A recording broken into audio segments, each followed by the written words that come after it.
সরকার কাছ থেকে আমাদের প্রত্যাশা আছে যে গণঅভ্যুত্থানের আকাঙ্ক্ষা, যেটা বিচার এবং সংস্কার এবং পরবর্তী মানুষের ভোটাধিকার নিশ্চিতের জন্য শান্তিপূর্ণ ক্ষমতা হস্তান্তর অর্থাৎ নির্বাচনের দিকে বাংলাদেশ যাবে।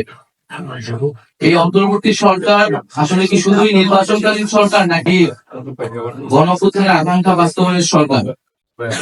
এটা একটা মৌলিক বিষয়। আমরা মনে করি যে এই অন্তর্বর্তী সরকার একটা গণঅভ্যুত্থানের প্রেক্ষিতে তৈরি হয়েছে এবং ফলে তার গণঅভ্যুত্থানের যে আকাঙ্ক্ষা, সেই আকাঙ্ক্ষা বাস্তবায়নের একটা দায়বদ্ধতা রয়েছে। শুধু নির্বাচনের আয়োজন নয়, বরং জুলাই গণহত্যা সহ বিগত আমলের অপরাধ সমূহ এবং তার বিচার এবং রাষ্ট্রের মৌলিক সংস্কার মধ্য দিয়েই সরকারকে নির্বাচনের দিকে আসলে যেতে হবে।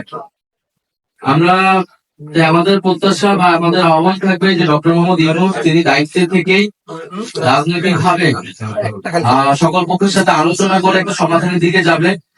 আমরা মনে করি যে জুলাই ঘোষণাপত্রের যেই নির্ধারিত সময় দেওয়া হয়েছিল, সময় কিন্তু আগাচ্ছে, ফলে এই নির্ধারিত সময়ের মধ্যে জুলাই ঘোষণাপত্র প্রদানের ব্যবস্থা করা উচিত এবং বিচার, সংস্কার এবং নির্বাচন এই তিনটিরই রোডম্যাপ একসাথে প্রকাশ করা উচিত।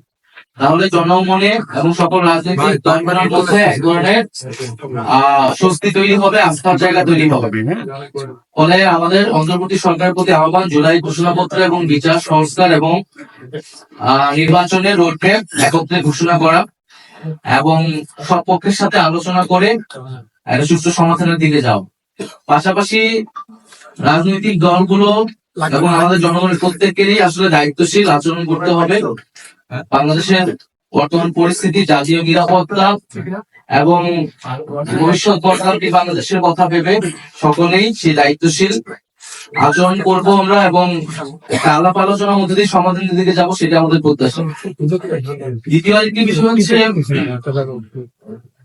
সেনাবাহিনীর পক্ষ থেকে 626 জনের একটা তালিকা, যেটা আমরা দীর্ঘদিন ধরে শুনে আসছিলাম, সেই তালিকা প্রকাশ করা হয়েছে। এই তালিকাটা যদি আরো আগে প্রকাশ করা হয়েছে, এটা তো আসলে 8ই আগস্ট বা অগস্ট মাসেরই ঘটনা, তাহলে আসলে জনমনে কিন্তু কোন ধরনের সন্দেহ এবং শঙ্কা তৈরি হতো না এবং একটা প্রতিষ্ঠানের বিরুদ্ধে কেউ কথা বলার সুযোগ পেত না। সেনাবাহিনী আমাদের দেশের সার্বভৌমত্বের প্রতীক।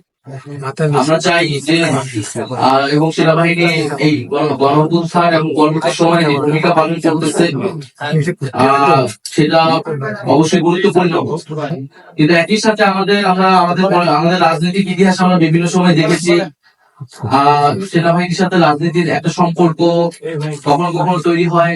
আমরা 1/11 ঘটনা জানি। এই সকল ঘটনা কিন্তু আমাদের গণতন্ত্রের জন্য, আমাদের রাষ্ট্রের জন্য এবং আমাদের সেনাবাহিনী প্রতিষ্ঠান হিসেবে কারোর জন্য কিন্তু কখনোই ভালো ফলাফল নিয়ে আসেনি।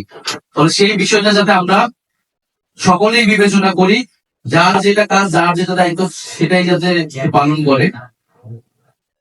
আমরা বিগত আমলে রাষ্ট্রের বিভিন্ন প্রতিষ্ঠানের বিরুদ্ধে বিভিন্ন প্রতিষ্ঠানকে দলীয়করণ করা হয়েছে। আমলাতন্ত্র, পুলিশ, সেনাবাহিনী এবং নানা ধরনের তাদেরকে যে মানবতা বিরোধী কাজের অভিযোগও তাদের বিরুদ্ধে রয়েছে। ফলে প্রত্যেকটা প্রতিষ্ঠানই এই সময়টা এসে একটা বিচারের মধ্য দিয়ে যারা অভিযুক্ত তাদেরকে শায়েস্তা করবে এবং প্রতিষ্ঠানগুলোকে রাষ্ট্রীয় জনগণের প্রতিষ্ঠান হিসেবে পুনঃপ্রতিষ্ঠা করবে, এটা আমাদের প্রত্যাশা। গুমের অভিযোগ তাদের বিরুদ্ধে রয়েছে, যে সকল সেনা অফিসারের বিরুদ্ধে রয়েছে, তাদের মতো অনেকেই গ্রেফতার হয়নি বা তাদের অবস্থা এখন কি সেই বিষয়ে আমরা কিন্তু জানি না।